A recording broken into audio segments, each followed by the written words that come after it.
이곳 진도항에서도 세월호 참사를 잊지 말자는 일주기 추모 행사가 이어지고 있습니다. 취재기자와 함께 자세한 소식 알아보겠습니다. 자, 이성훈 기자. 예. 네, 일주기 추모 행사가 이곳 진도항에서도 계속 열리고 있죠? 네, 그렇습니다. 전남과 진도군에서 주최하는 세월호 사고 일주기 추모 행사가 조금 전인 오전 10시 반부터 진행되고 있습니다. 진도군 학생이 세월호 희생자들을 기리는 추모 평지를 낭독하고 세월호가 남긴 지난 1년을 기록한 영상을 함께 시청하고 있습니다. 다시는 이런 참사가 없기를 바라는 의미에서 결의문을 낭독하는 시간과 공연도 이어지고 있습니다. 오후에는 추모 집회와 추모 미사, 문화제 등 종교 행사 등이 저녁까지 진행될 예정입니다. 네, 그런데 이곳 진도항에는 지금 실종자 가족 그리고 특히 그 유가족들은 남아있지 않죠? 네, 그렇습니다. 현재 진도항에 머물고 있던 희생자, 실종자 가족들이 대부분 진도항을 비운 상태입니다. 전남과 진도군에서 주최하는 추모 행사에 앞서 관계자들이 분향소에 헌화하고 가족들과 면담을 할 예정이었지만 가족들 대부분이 진도항을 비우면서 가족 면담이 취소됐습니다. 또 진도항 합동 분향소도 현재 문이 잠겨 있는 상태입니다. 가족들 가운데 일부는 사고 해역으로 가기 위해 목포로 가고 있는 것으로 알려졌습니다. 이 지금 사고 해역의 접근을 어제는 가능했지 않습니까? 예. 근데 오늘은 지금 불가능하다고요. 풍랑주의보가 내려져서 저희 취재진도 사고 해역에 지금 접근이 좀 어려운 상황이죠. 네, 그렇습니다. 현재 기상악화로 사고 해역에 배가 접근을 할 수가 없는 상태입니다. 오전 10시를 기해 사고 해역에 풍랑주의보가 내려졌는데요. 사고 해역에 나가 있는 해경 경비정도 현장을 떠나 피항하고 있는 것으로 알려졌습니다.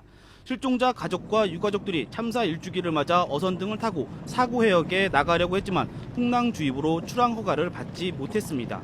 이에 가족들은 목포로 넘어가 해경에 대형 경비정을 요청할 것으로 알려졌습니다. YTN 취재진도 배를 타고 사고 해역에 나가 현장을 보여줄 예정이었지만 기상악화로 배 출항이 취소됐습니다. 네, 그리고 1년 전에 저희들이 이곳에서 방송을 했을 때 팽목항이라고 말씀을 드렸습니다. 그런데 지금은 진도항이라고 불리고 있습니다. 시청자들의 어떤 이해를 구하기 위해서 왜 팽목항에서 진도항으로 바뀌어 부르는지도 좀 설명을 해주시죠. 네, 세월호 사고가 발생하면서 이곳은 팽목항으로 세간에 알려졌습니다. 하지만 사실 이곳의 공식 명칭은 팽목항이 아닌 진도항입니다. 이곳은 예전부터 팽나무가 많아 팽목마을이었고 명칭도 진도항 대신 팽목항으로 불렸던 겁니다. 그러나 세월호 참사가 발생하고 진도항이 아닌 팽목항으로 알려지자 진도군에서 팽목항 대신 진도항으로 불러주기를 공식으로 요청한 겁니다. 또 지역 경제 활성화 방안으로 군에서 진도항을 새로 개발까지 하고 있는 상태입니다. 네, 마지막으로 세월호 참사 일주기를 맞아 일반 추모객들의 발길이 계속 이어지고 있는데 그 소식도 함께 전해주시죠. 네, 그렇습니다. 세월호 일주기를 맞아 추모객들의 발길이 계속 이어지고 있습니다. 진도항 방파제를 찾아 노란 추모 리본과 추모 글귀 등을 보면서 희생자들의 넋을 기리고 있습니다. 추모객들이 가져다 놓은 물품들 잊지 않겠습니다라는 그림으로 가득 채운 기억의 벽화 그리고 희생자들의 생전의 모습들을 꼼꼼히 살펴보고 있습니다. 추모객들은 세월호 희생자들을 기리고 아직 찾지 못한 실종자들이 빨리 가족의 품으로 돌아오기를 기원했습니다. 네, 이성호 기자 수고하셨습니다.